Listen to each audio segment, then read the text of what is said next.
You've tuned into The Mountain Gardener with your host, Ken Lane. Gardening, it can be challenging, but with these simple insider tips, you'll reap huge rewards. Now, let's tune into today's Mountain Gardener with Ken and Lisa.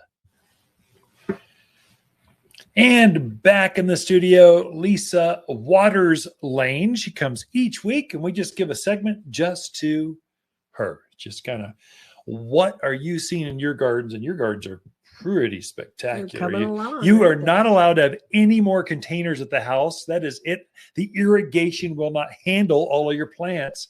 No more. So when you put one in, take one out. All I can tell you.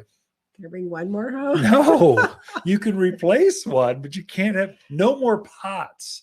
You can have something in a pot, but the irrigation only in your patio is just solid pots. She's got over 50 containers out there, folks, and she wants more. So, to be a garden center goddess. But there's one plant I really want. I may have an open plant. There's the kale. I'm replacing the ornamental kale with stuff, so we might be able to we have time to transition. Black-eyed Susan vines that came in. Oh, those are neat. So there's a real pretty one this year that has a white and pink. Usually they're orange and like a dark orange. This one's white with pink flowers too. So okay, I'll bring it home. Bring it, and then, but it's got to go in a pot to replace something else. We'll get rid of the kale. I'm stressed out. Who needs that healthy stuff? And we'll put a pretty plant in. All right. So what do you got for us this week? You're inspiring gardeners that are tuned in, and they want to garden how? So many people who are out there wanting to garden are also gardening to attract birds and butterflies into their yard. And the most famous one they want to attract are the hummingbirds. I would say the swallowtails. You think so? Or the monarchs. You don't know. Butterflies? Yeah. Monarch bird? Oh, birds. Oh, sorry. Yeah. Sorry, I'm a man. I tuned out. I wasn't listening.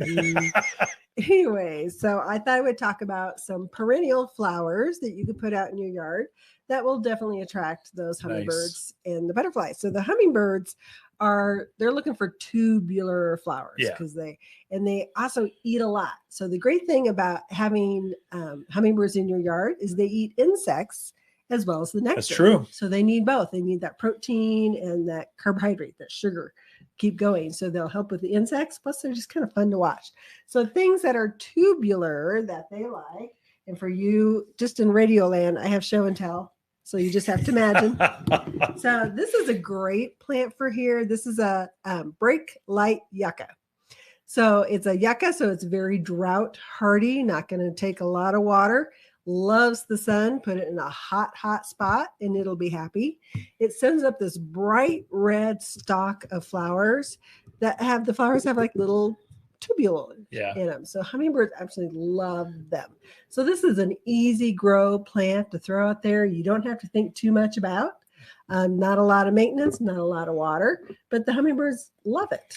Put it out there for you folks on ridge lines. Mm-hmm. The more wind, the better. The more sun, the better. The more rocky, terrible soil, the better. Don't put it on drip irrigation. Water by hand. That's what yucca does. It's like agaves are the same way. Cacti. These are all companion plants. And this doesn't do it justice. It's a little one in the studio, but this will turn into a 3x3x3. Well, this brake light's dwarfed. 3x3. Call it knee high by knee high. Yeah. And then it just has multiple stalks. It'll have 3, 4, 5, 6 flower stalks. It blooms all summer. Red. Oh, yeah. It'll literally bloom all summer up until fall. So a good one for hummingbird. Another one that most people know about, but it's a good reminder. So this is the salvia. Autumn sage is the other name for it. Another great drought hardy plant you can put in a hot spot. It actually does quite well in a shadier spot too, I have discovered. So very versatile plant. There again, you got the little tube flowers. They just love it. Look how bright red that is on camera. That's crazy. It's almost glowing in the dark. It's beautiful. Yeah. And it'll do the same thing in your gardens. Right. And it also comes in purple. It comes in like a peach salmon color, a white color. And it's not like you just have to have red. I mean, the hummingbirds aren't going to care. Yeah. The red's pretty for us, but they'll go to red, they'll go to pink, they'll go to white, purple, you pick it. They like the taste more than the color and the shape of the flower, but they're all going to be knee high, cover. They bloom from now through autumn, thus the name autumn sage. You actually get more beautiful as they grow Mhm. and fill in. So autumn, yeah, this is like a #1 seller at the garden center for attracting butterflies and hummingbirds both. Yeah, definitely. So great one. Another one is the penstemon, also known as beard's tongue. But you can just, this one's a pink, forget the name of it. Pink. Let me help you. It is Harlequin pink. Harlequin pink. It's a Penstemon. really bright pink with white centers. Beautiful. I love the penstemons. Just a great little flower for here.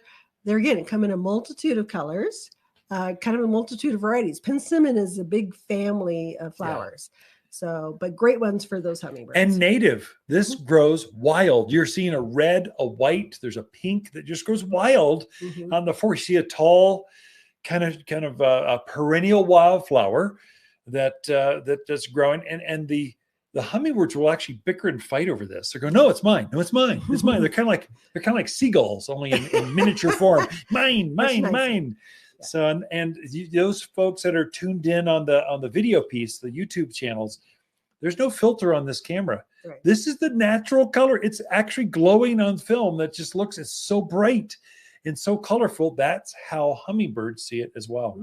Penstemon. Yep. So hummingbirds like those tubular flowers. Butterflies, they kind of like landing pads. So they like flowers that have more of a surface that they can land on and suck the nectar out that way.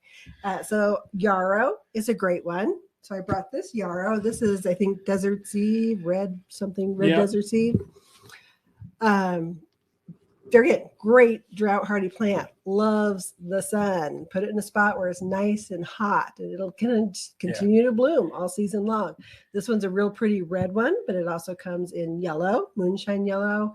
There's a terracotta color. So they're getting a few different colors in there. Doesn't matter the color. It's the plant itself that they like. So this is a really good one to put in as well.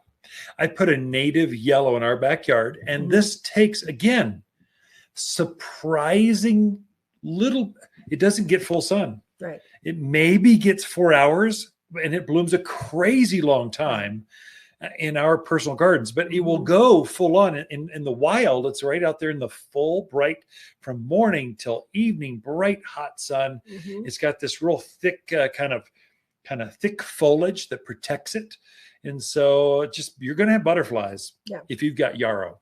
And it's pretty animal resistant as well. Especially the yellows and the whites. Sometimes the deer can have on the paprika colors, but yeah, they're tough. Okay. So that's a good one. The scabiosa, which is an absolutely horrible name. The other name is pincushion flower. Pincushion's better. So this one usually comes in pinks and lavenders. I've seen it occasionally in white, not as pretty in white. I like the pinks and the lavenders.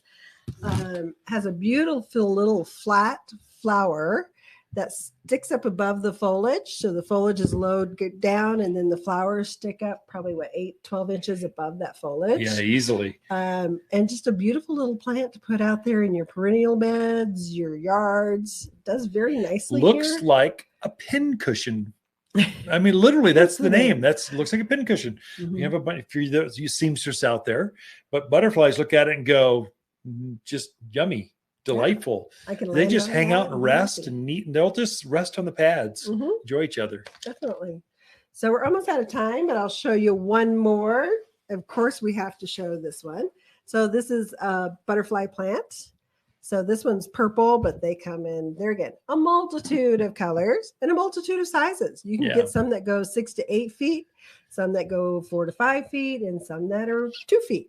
So some of the pugsters are nice. Buzz Hot Rhapsody butterfly bush. So that's about a 4 foot, 4 by 4 one. Beautiful bright flowers on them, blooms all summer long. I mean, you're just kind of deadheading and making them pretty. And we're out of time, baby. You got more here. So lots of butterfly plants. We've got a list. If you want to take a look at that, go to wattersgardencenter.com. Tap the Learn button, and there's a butterfly, Learn at the very top. There's a butterfly and hummingbird plant list right there with these and more. Ken and Lisa Lane, the Mountain Gardeners. Watters companion plants in May are Vining akebia, Indian hawthorn, Prescott sunshine geraniums, and purple robe locusts. Incredible long clusters of purple flowers in May that look just like wisteria flowers hanging from this local bloomer. The 8-inch fragrant flowers cover the tree profusely. Super hardy and drought tolerant with a brisk growth rate of 2 feet in 1 year. It's just the perfect backyard shade tree. You'll find the shadiest trees here at Watters Garden Center, 1815 Iron Springs Road in Preston. For a more fruitful garden, increase success in the landscape that just feels better, then tune in daily to the Mountain Gardener podcast. Subscribe through your favorite podcast streamer or visit wattersgardencenter.com. Better yet, visit me directly right here at Watters Garden Center. Thanks for tuning in.